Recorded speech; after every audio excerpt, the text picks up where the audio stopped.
Hello everybody and welcome back to my channel. This is a collab with Pepper and Pine and it is Homeschool Resolutions. So we're going to be talking about what worked for 2017 and what I plan to change for 2018.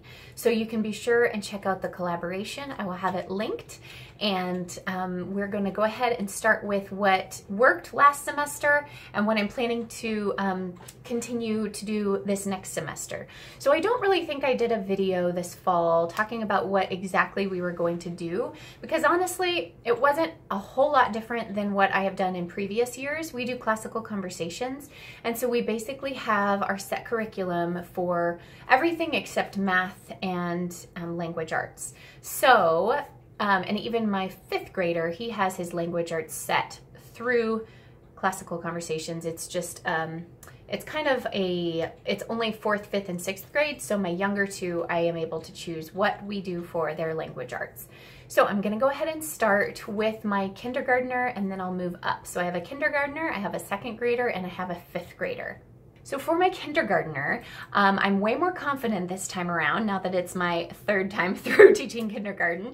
I'm just way more confident that she's going to get what she needs, and every kid learns at a different level, and some kids thrive in some things and need a little bit more work in others. So I'm really feeling confident in what she's getting this year. I do think I really like everything we've done, and I'll show you what we are doing and we're going to continue all of it. The only thing I really want to focus on for 2018 for her is reading more consistently.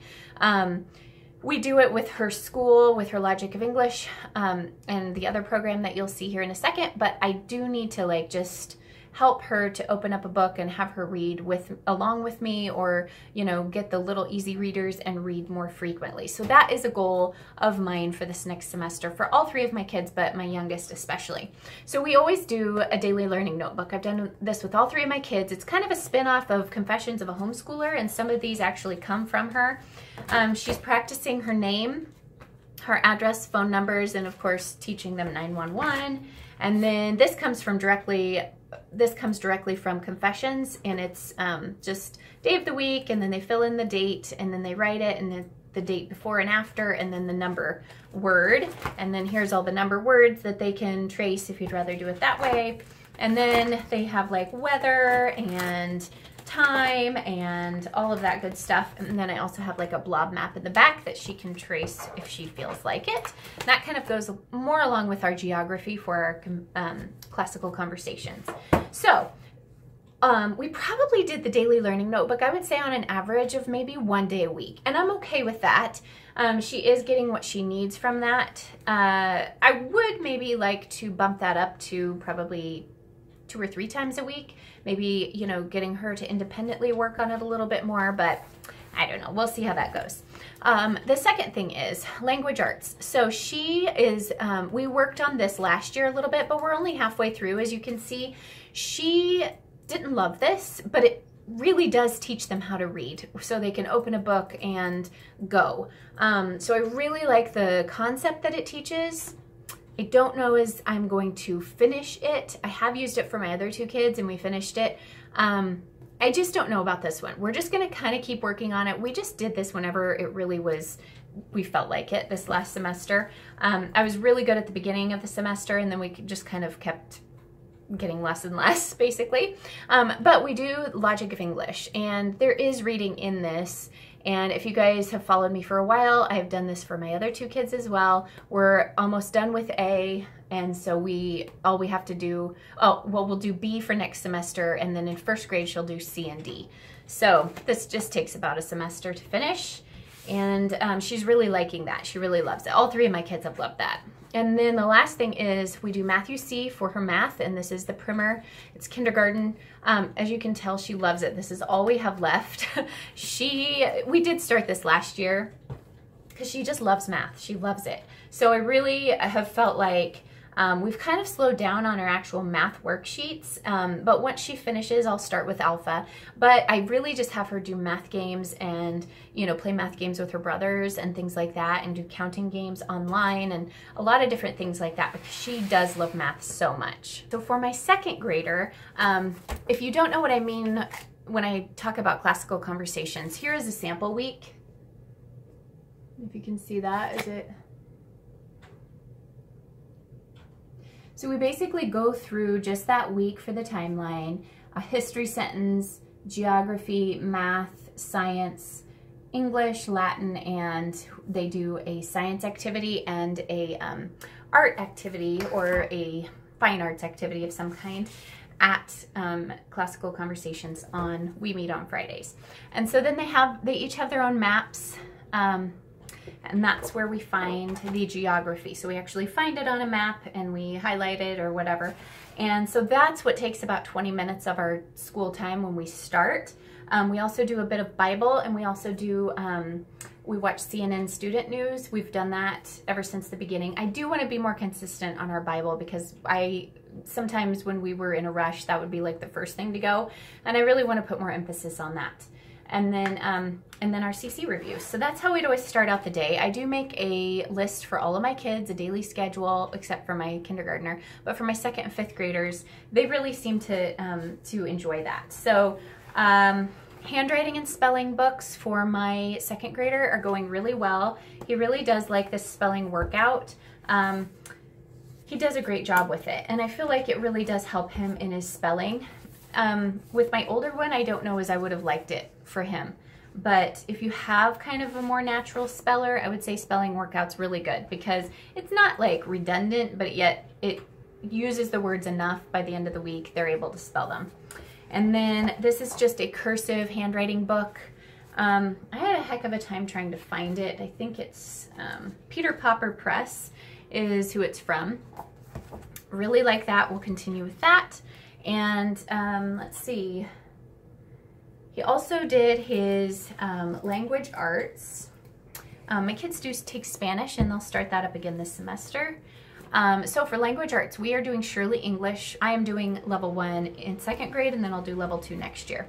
And we're really liking that. And then this is Writing with Ease, recommended by a well-trained mind. And I did this with my oldest one, and I'm kind of slowly doing this with my 2nd grader. It's just kind of I really like the literature that it uses. That's basically why we do this, because he really has great handwriting. I did it with my oldest because it was more repetitive handwriting and like dictation, that kind of a thing. But this is just purely from the literature-based standpoint. I really like it. Then for math, he is doing Math UC Beta. Now, 2nd grade is the last year we do Math UC, and then we move to we move to Saxon Math for 3rd grade on up. That's merely because Classical Conversations actually kind of suggest that you use it starting in 6th grade because it kind of goes along with their program from that point on, or not 6th grade, 7th grade. And so I just switched over in 3rd grade, so those are the books I have, and I really like Saxon. It's very, very repetitive, and because I struggled with math in school, I really want to hit it hard with my kids. And I'm seeing the benefit of now having done it. This is our 3rd year with my oldest. I'm really seeing the benefit of all that repetition this year, and I'm really pleased with it. So I'm going to continue the same thing with my 3rd grader next year. So just like my 2nd grader, my 5th grader has a daily schedule. So I basically I'm taking you through a walk down this. So we start out with our CNN 10, our CC review, and our Bible. Those are our 3 things that we do collectively in our kind of opening time, if you want to call it that. And then my 5th grader does a typing lesson on the computer, and that has varied. There's a free typing lesson that he tends to like, but I also paid for Keyboarding Without Tears, and he's okay with that. I really do feel like that has helped him, so I do make him do that even though it's not his very favorite. But I would recommend that. Keyboarding Without Tears is really, really good. And you know, if they don't have any exposure to typing, just start them off at the beginner level, and then they'll just keep working up. My son is at the 5th grade, or level 5, and it's difficult. I mean, they're typing pretty large paragraphs, but they still make it kind of fun. So it's okay. He would say he probably doesn't like it, but he does it, and there's little complaining because it's computer time. So if you can kind of bounce it that way. Maybe that would be helpful. The next thing he does is he does this handwriting book because he is a boy who does not like handwriting. I have a boy who loves handwriting.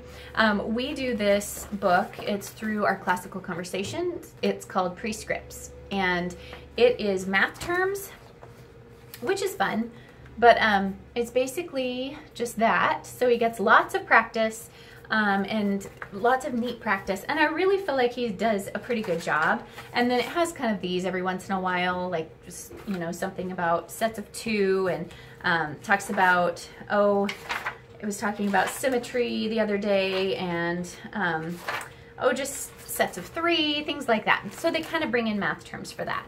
He really doesn't seem to mind that book at all. Then for math, we have 3 parts to our math. This is our math book, and it's Saxon 6.5. It's an old one, but this works well for us because it's lots of repetition. He doesn't struggle with any of the concepts, but yet it provides him enough, you know, he really has to focus to make it through this lesson because there's about 25 or so problems, and, you know, it takes him a while. So this is really good. We start out and we do 3 parts. We do a math drill. So I copy the math drill. It comes along with this book. I copy the math drill and I staple it. I think I've showed you guys this before, but I staple it to this graph paper, and they also give you this like in the test booklet. But I have him do it on this graph paper, and there's several other sheets behind it. But I have him do it on this graph paper, and it just keeps his numbers, he just messes up less frequently when he uses this graph paper. So that's what he does his actual lesson on. And then I have him write out the times tables, just so he can learn that. And then we actually do his mental math in the book, which takes about 5 minutes, and then he goes ahead and does his actual math lesson. So it all works out pretty well, but it is pretty intense, I would say, if you're gonna do Saxon for the little kids. Oh goodness, I've never done that, but I have heard it's pretty time intensive. And I will say even at level, you know, the 6.5 level, it's still pretty time intensive, but that's okay. I want him to get math really well. Then again, we do a little bit of Spanish practice during the week. They do like a 10-week class during the fall and a 10-week class during the winter/spring. And we do watch some things, and I do quiz them on some things, but it just takes maybe 5-10 minutes of their day. So that's not a huge part of it, but we do that. And then we're doing some spelling with him, and I'm doing it with, let me grab the book. Okay, so we're doing Spelling Plus, and this one has been really good for us this year. It says 1,000 words towards spelling success, and basically they're saying it's for K through 6th. And so let me show you here. They have all of these levels, but lists, but there's 3 different levels in here. So wherever your child is at, they would start at that level, and then the next year they would do the level 1, say, and then there's level 2 and level 3. So I think my son is at level 3 this year, and it's really been great because we've just, all the repetition, because it tells you exactly how to do it. And then it lists, like over here, the patterns in the words, and then the notes to the teacher, and then there's even extension things that you can do, but basically he reads them out loud, and it's all in cursive, which I really like because that's just another cursive thing. And I do make him copy them over here to the side in cursive. And so that has been really helpful, especially if you don't have a naturally gifted speller. I think that has been the most effective. And of course, he's getting older where he's starting to put the pieces together and remember words a little bit better, but that has been highly effective for us. So I'm definitely keeping with that. And that's also recommended through our Essentials program with Classical Conversations. And then the last thing that he will do is he does his Essentials weekly checkoff. Now, we come back down, like when our bulk of the morning is done, we do pretty much everything you just saw here in the morning. And then when we get that done, it generally takes us like 2.5 hours, I would say, ish. Sometimes 3, it just depends on how much we want to get done or how much time we have. Then I come back down with my oldest son in the afternoon, and for about 1.5 hours, just kind of varies. We work on this checkoff list, and this was just made by his tutor this year. But basically, this is like day 1, day 2, day 3, day 4. So for us, this is Monday, Tuesday, Wednesday, Thursday, and then Fridays when we actually go to his essentials class. It's in the afternoon, and he has a class in the morning that's called Foundations. But this tells us exactly what to do. So we review vocabulary, not only for English or for like vocab that you would, you know, think like incessant and zealous and trepidation and all those kinds of words. We also do vocab for his like actual English. So what is an infinitive? What is an adverb? What is all of those things? And he learns the definitions for those. So we go over those, you know, there's a bunch of them. So we don't go over all of them every day, but we do kind of rotate those in, and we do vocab. And then we do charts. And these are some of the charts that we learn. It's just kind of, these are sentence classifications. This is nouns, pronouns, verbs, adverbs, adjectives, conjunctions, interjections, prepositions. So he goes over those. Let's see, what else do we do? Oh, and then he practices sentences. And there's this thing called a quid et quo that you can do.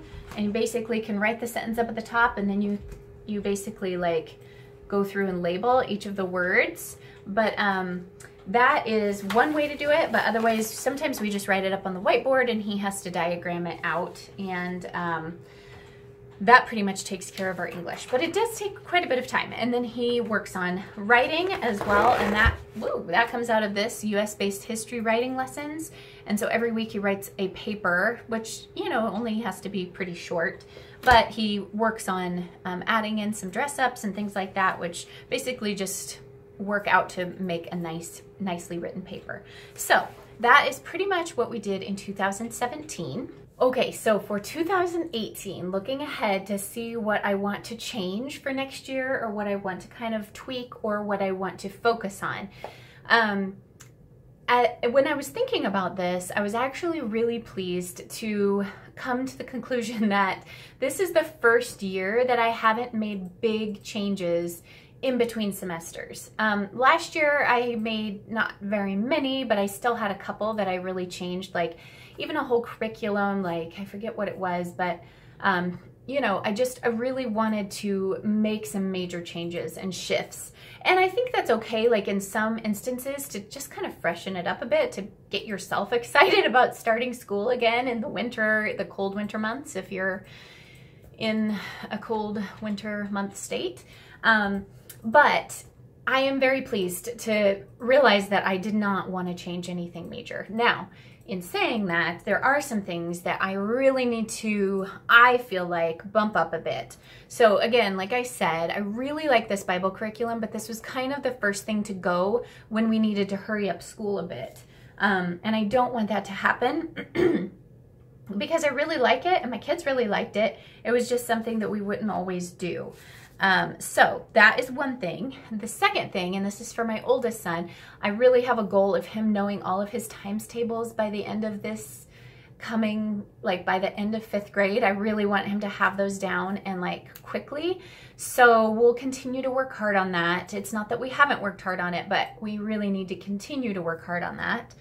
And then besides this, reading the Bible curriculum that we have, I really want them to memorize some scripture. Now they are memorizing some through classical conversations. They're actually memorizing it in English and Latin, but I do want to do our own at-home memory work. So that's another thing I really want to try and get a better handle on.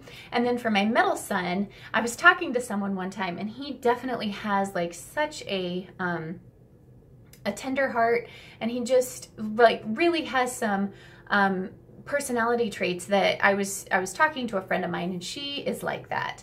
And I was asking her what would be good for him, like what should I focus on with him, or just different things like that, you know, homeschool mom questions.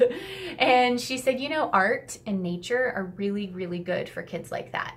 And so one of my goals this semester is, number one, to kind of get outside a little bit more, go on more focused time when we go outside. And it's fine for him to just be outside, but I would like to go to some trails around and things like that. And number two, I want to get him some art exposure a little bit more, because we do have some in CC, so that's really awesome, and he loves that. But he has taken art classes before, and he just loves it. Like, he just has a little niche there. And so there are a couple art classes that are offered around.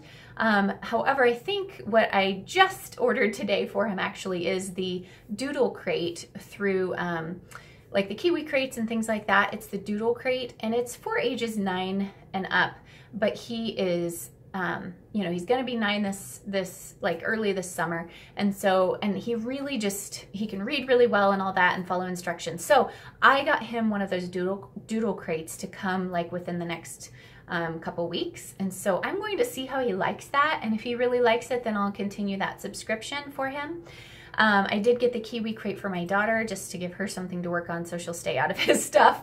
But I really am excited about that for him, because if that doesn't work, then I'm going to, there's like an online like DVD that has some really fun activities, art activities, and I think he would really enjoy that. Like, he would watch that, and then he would, if I provided the supplies, he would be able to recreate that probably on his own. So if the Doodle Crate doesn't work or it's too hard, then I thought I would go the other route and get the DVD. And I can't remember what it's called off the top of my head, but this gal has a few free YouTube videos, and they're really, really good. So the free ones that we've done have been excellent, and I know she orders, or she offers the DVD version. So, and you can do it kind of by grade or age. And kind of along with that, for my oldest, I am keeping my eyes and ears open, and just looking for different classes for him to take that would definitely be geared more towards the building, the mechanic sides of things, because he really loves learning how things work. I had signed him up for a 3D printing class, and it was about a 45-minute drive to get him there, or an hour drive to get him there. And it was 2 days, so it was a lot of driving, but it was actually excellent, and he loved it. And we actually just got those things in the mail, and his, you know, printed projects, because their printer took forever to print. But I was really pleased with how much he enjoyed that, and he got to work with, it was called Tinkercad. It was a free program online, and then we've actually found where there are 3D printers here in our city that we could, you know, create something else and print that out there if we wanted to. So I'm really looking for things like that for him, because that is just his natural bent, and he loves it, and he just soaks it in like a little sponge. So I'm planning to look for more classes like that for him. And so besides actual curriculum, that's pretty much staying the same. I'm very pleased with their progress this year.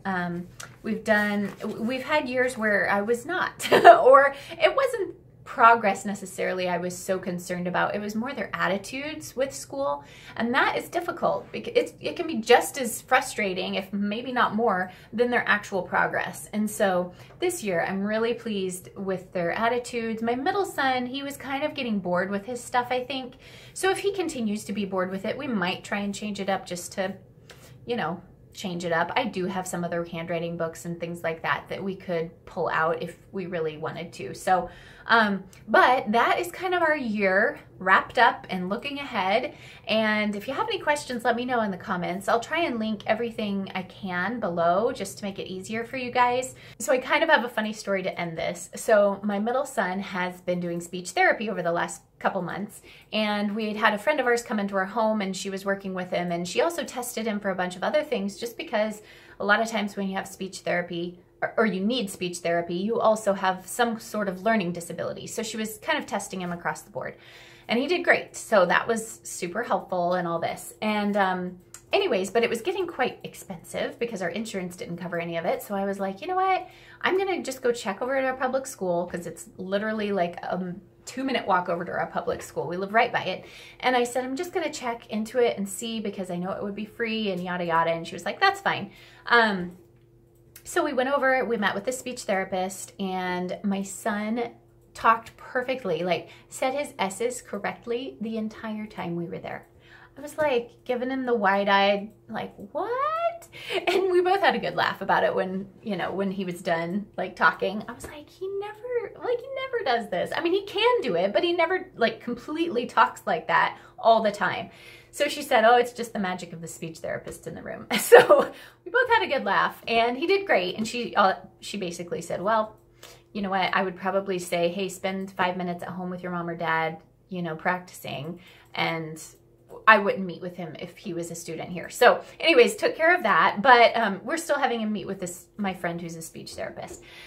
So she did say at the end of that, which made me feel so good, not that I need this approval, but when you're a homeschool mom, you never get it. It doesn't seem like. So at the end of it, she had said, it seems like, because I could tell by the questions she was asking that she was kind of assessing him, you know, and all that. And she said, well, it looks like you have a really great teacher. And he kind of gave me this sideways, like, does she know you're my teacher? And of course, we all had another good laugh about that. But I said, yeah, she does. And so he's like, oh, okay. So anyways, how many times do you get that little like boon, you know, throughout your year? So that made me feel really good. I am going to end the video here. I hope you guys are excited about the beginning of this year. I think it's always exciting to start a new year. I have not been excited about a new year before, but this year I am excited about a new year. Last year we had a really difficult year around this time with math, and my oldest son just, we struggled really hard. But I will say, just keep on, mamas, keep on, because there are certain times, and what we ended up doing was we tried a different math curriculum at the beginning of this last year, and then we ended up switching back to Saxon. And it was fine because I bought it at a garage sale. It wasn't like a huge investment. He really enjoyed it, and then it got really hard, really fast. It didn't work like Saxon, where it really just, it's like it inches you forward. It like took this giant leap, and I think had explained it in previous books. But we just started in where we thought his level was, and it was fine for the first few times, and then all of a sudden it got really hard, and he was like, I'm like, do you want to go back to Saxon? And he's like, yeah. So we did that, and it's been great ever since. So I will just say that to encourage you, and thank you so much for sticking around and watching this. Like, I don't feel like there's any way to make this kind of a video short. If you have any questions for me, just please let me know in the comments below, and I wish you all the best of luck as you begin your new school year. You can do it, mamas, and we can do it together.